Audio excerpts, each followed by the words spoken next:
I'm 102 years old, and I have never spent a single night in a nursing home. Not one.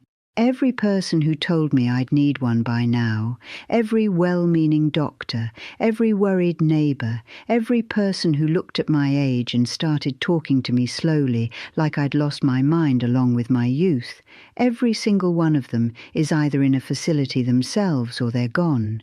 And I'm here, in my own house, in my own chair, making my own decisions. Now, I'm not telling you that to brag. I'm telling you that because somebody needs to say what the system doesn't want you to hear. The nursing home industry in this country is worth hundreds of billions of dollars. Hundreds of billions. And that money only comes in when people believe, truly believe in their bones, that losing their independence after 60 is inevitable, that the body just gives out, that there's nothing to be done. That is a lie they have been selling for decades. And the people buying it are paying with their freedom. I want to give you something different today. 7 things. A checklist. Not from a textbook, not from a study funded by a pharmaceutical company, but from a woman who has lived through a century of mornings and is still here to tell you what worked. Let's get into it. Number 1. Keep something alive that depends on you. Now I know what you're thinking. Martha, this is a health checklist. What does this have to do with staying out of a nursing home? Everything, child. Everything. They'll tell you that physical health is the primary predictor of independence in old age. And yes, the body matters. We'll get to that. But I have watched strong, physically capable people decline within a year of retirement, within a year of the last child moving out, within a year of losing a spouse. And I have watched frail, arthritic women in their 90s stay sharp and independent because they had something that needed them every single morning. My garden. My chickens for years when I had them. My youngest grandchildren who called me every Sunday and needed me to answer. There is a biological truth hiding underneath this. Cortisol, that's just your body's stress and alarm chemical. When it runs too high for too long, it eats your brain. Literally deteriorates the tissue in the part of your mind that handles memory and decision-making. And you know what one of the fastest ways to spike cortisol long-term is? Purposelessness. Emptiness. Waking up with nowhere to be and nothing that needs you. Purpose is not a luxury for the young. It is medicine for the old. My mother kept a kitchen garden until she was 87. She said the tomatoes needed her. I think it worked the other way around. She needed them to need her, and that need kept her upright and alert and out of anybody's care facility until she was ready to go home to the Lord on her own terms. Find something alive. A plant, a pet, a grandchild who calls, a neighbour who counts on you for something. Keep it. Tend it. Let it pull you out of bed every morning like it matters, because it does. Number 2, walk every single day. Outside. They have turned walking into a complicated production. Fitness trackers and step counts and heart rate zones and proper footwear that costs $200. They took the simplest thing a human body can do and wrapped it in so much equipment and instruction that people feel like they need a consultation before they can go outside and put one foot in front of the other. Child, please. I've walked every day of my adult life. Not on a treadmill. Not in an air-conditioned gym. Outside. On ground that isn't perfectly flat and predictable, in air that has temperature and weather and smell, down the road past the neighbour's place and back, through the garden, around the property. Whatever I had that day, I walked it. Here's the plain truth about why this matters more than any other exercise. Falls are the number 1 reason healthy older adults end up in facilities. Not heart disease, not dementia. Falls. A broken hip at 75 starts a cascade that too many people don't recover from. And what prevents falls? Balance. And what builds balance? Walking on uneven ground. Real ground. Ground that shifts and slopes and asks your body to adjust constantly. Every step outside is a tiny balance training session. Every small rock, every gentle slope, every patch of uneven grass teaches your nervous system to keep you upright. A treadmill walks for you. The ground outside makes you walk. When I was in my 70s, a doctor told me I should switch to indoor walking for safety. I thanked him very politely and kept walking outside. That doctor retired years ago. I don't know what he does now. I'm still walking the road. 20 minutes. Every day. Outside. That's the whole prescription. The Lord gave you legs and he gave you a world to walk through. Use both. Number 3. Eat real food and stop apologizing for it. Now here is where I'm going to say something that will scandalize some of you. And I want you to stay with me. They spent 40 years telling you that fat was the enemy. Eggs were dangerous. Butter would kill you. Red meat was poison. They built an entire industry of low-fat, fat-free, artificially sweetened substitute foods and told you that was the path to health. The people who invented those guidelines, the researchers, the government committees, the food companies that funded the studies, they have an average life expectancy that is considerably shorter than mine. I'm just noting that. I've eaten eggs my whole life, fried in butter most mornings. I have eaten meat. I have eaten whole milk and full-fat cheese and bread I baked myself with real ingredients. I have never once bought a fat-free anything or a sugar substitute or a processed food designed in a laboratory to trick my body into thinking it was getting something it wasn't. And I am 102. In my own house, with my own mind. What I did not eat, and this is the real secret, is food that comes from a box with an ingredient list longer than a church bulletin. Processed food. Manufactured food. Food designed to be addictive rather than nourishing. Your microbiome, that's just the word for the community of billions of living things in your gut that runs your immune system, your mood, your inflammation levels, essentially your entire health. Your microbiome is built from what you feed it. Real food builds it.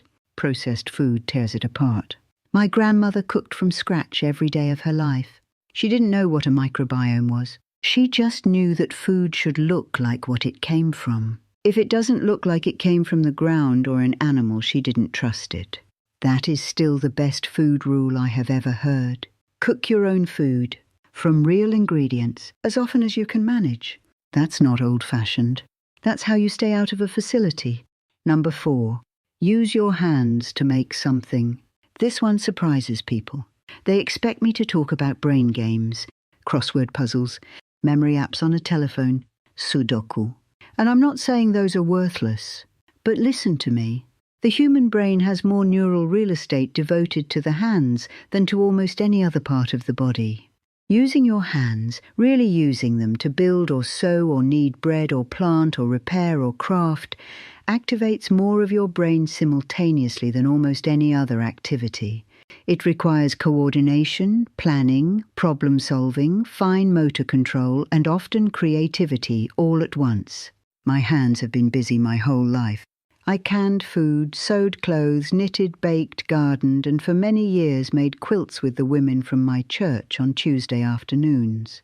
I'm convinced that those Tuesday afternoons, those hours of fine work with my fingers, talking and laughing and concentrating on something beautiful, I am convinced they bought me decades of clear thinking.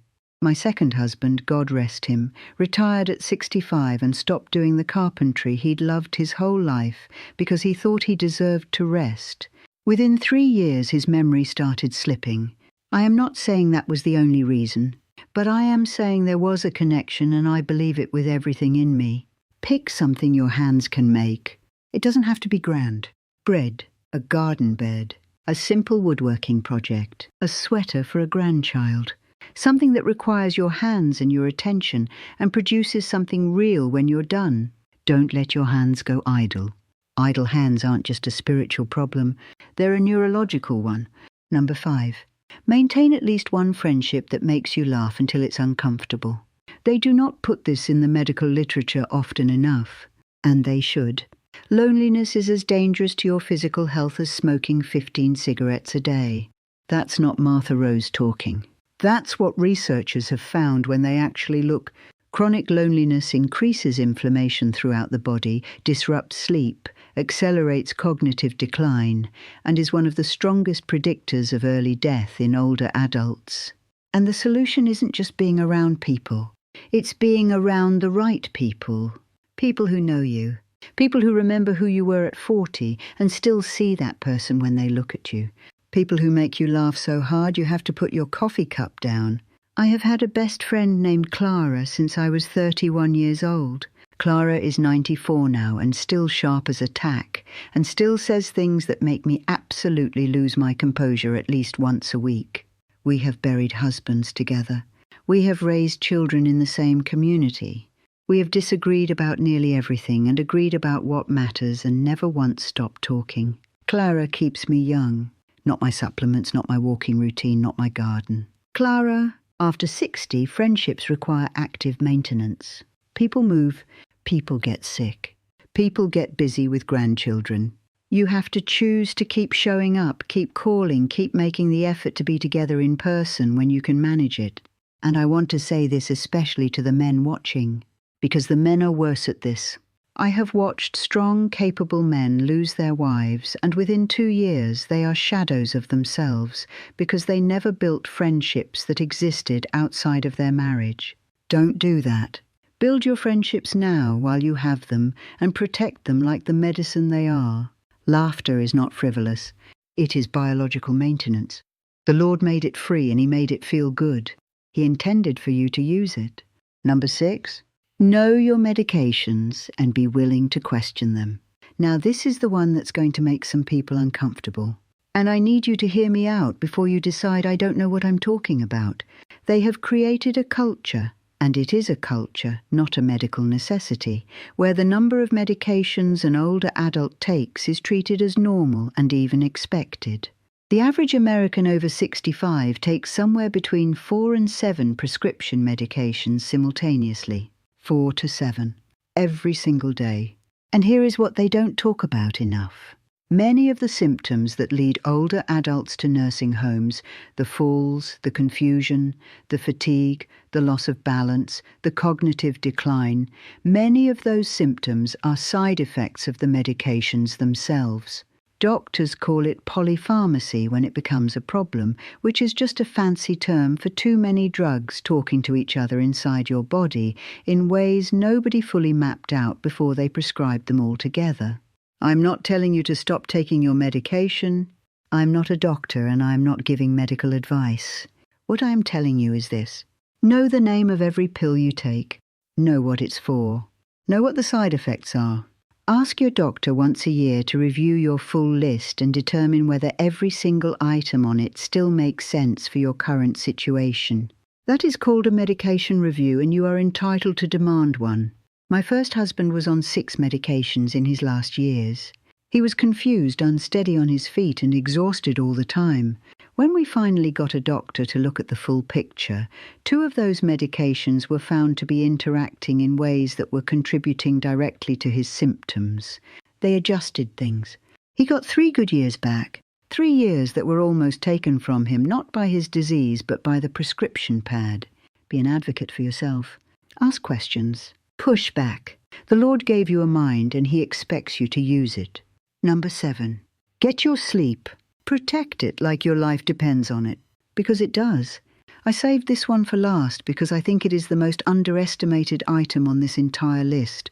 And because the way we handle sleep in this culture is frankly a scandal, they'll prescribe you a sleeping pill before they'll ask you why you're not sleeping. They'll tell you that waking up at 4 in the morning is just what aging does, inevitable, nothing to be done. Here's something to help you get back to sleep. And then they'll send you home with a prescription that, taken long-term, is associated with cognitive decline and increased fall risk. They sold you a solution that creates 2 new problems. That is not medicine. That is a business model. Now here's what happens in your brain when you sleep properly. There's a process called autophagy. And that's just your body's overnight cleanup crew. While you sleep deeply, your brain literally flushes waste products out through a system that only fully activates during proper deep sleep. One of the waste products it clears is the same protein buildup associated with Alzheimer's disease. Your brain cleans itself while you sleep. If you're not sleeping, it's not cleaning. Night after night, year after year, that adds up. My sleep habits have never changed in 100 years. I go to bed at the same time. I wake up at the same time. I don't drink coffee after noon. I don't eat a heavy meal in the 2 hours before bed. I sleep in a cool, dark room, and I have never once taken a sleeping pill. When I can't sleep, and yes, it happens, I get up. My I sit in my chair. I pray. I don't lie there fighting my mind, which just makes it worse. I get up, I give it to the Lord, and I go back when I'm ready. What most people call insomnia is their nervous system trying to tell them something. Too much caffeine, too much light in the evening, too much unresolved worry sitting in the chest. Address those things before you address them with a pill. Sleep is not laziness. Sleep is maintenance. The body cannot repair what it cannot rest. Now, let me tell you what sits underneath all 7 of these things. Because if you take this checklist and treat it like a to-do list, walk 20 minutes, eat real food, call a friend, go to bed on time, you'll get some benefit. You will. These things work. But the reason I am 102 and in my own house with my own mind is not a checklist. It never was. It is because I have always had a reason to be here. A reason that was bigger than my comfort, bigger than my fear, bigger than the aches that come with any century of living. I have buried 3 husbands and 2 of my children, and I have had grief in me that I thought might actually stop my heart from the weight of it. And I got up the next morning anyway, because there was something that needed me, because there was something left to do, because the Lord was not finished with me yet, and I knew it. The nursing home is not just a physical place. It is a state of mind that arrives when a person stops believing their presence in this world matters, when they start waiting to die instead of continuing to live. You are not too old. You are not too sick. You are not too alone. Whatever your situation is at 60 or 70 or 80, there is still something in this world that needs exactly what you carry. Your specific memory, your specific laugh, your specific way of seeing things that nobody else on earth sees quite the same way. Don't give that up because somebody handed you a diagnosis and a pamphlet. Don't give that up because your knees hurt, or your children live far away, or the house feels too quiet now. Fight for your independence the same way you'd fight for anything else you loved. It is worth fighting for. You are worth fighting for. Now, I have a phone call to return and Clara is going to think I've forgotten her.